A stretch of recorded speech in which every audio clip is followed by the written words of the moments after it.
Minneapolis is on edge this morning after yesterday's fatal shooting of a woman by a U.S. Immigration and Customs Enforcement officer. CTV's Scott Hurst is following the latest live this morning and joins us now. So, Scott, reaction to this has been fairly swift, fairly blunt, at times from state and local officials.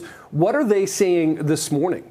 Good morning, Nick and Jen. A swift reaction from state and local officials, and also we're hearing justification of the shooting from the Trump administration. And now Minneapolis remains on edge today amid the dueling accounts of what led to the gunfire. Demonstrations were held overnight in several U.S. cities after the shooting by an immigration officer in Minneapolis. Also clashes between police and protesters in the city, but vigils through the night mostly did remain peaceful. Now, I should put out a warning that some of what you will be seeing could be upsetting to some viewers. There is ongoing concern over public safety in the city where the shooting took place, to the point where Minneapolis public schools have now gone so far as to cancel classes the rest of the week. The shooting has sparked anger over the ongoing ICE raids through the United States, Immigration and Customs Enforcement operations by the Trump administration. The mayor of Minneapolis not holding back his message to ICE officials. Here's more from the mayor and the state's governor.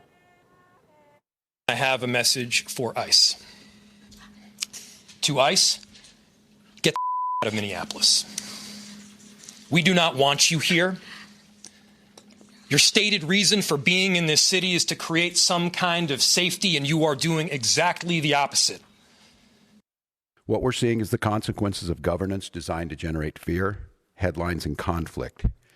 It's governing by reality TV. And today that recklessness cost someone their life. And from here on, I have a very simple message. We do not need any further help from the federal government. To Donald Trump and Kristi Noem, you've done enough. The woman killed has been identified as 37-year-old Renee Nicole Good, a mother and U.S. citizen. As you're seeing, there are several videos that capture part of the interaction and shooting, but what took place before the shooting remains unclear. That will be part of the investigation. The FBI is taking over the investigation, Nick and Jen. Yeah, Scott, you alluded to kind of the dueling accounts, of what happened here. What about reaction from the Trump administration? Because we heard from several officials sort of on that side yesterday as well.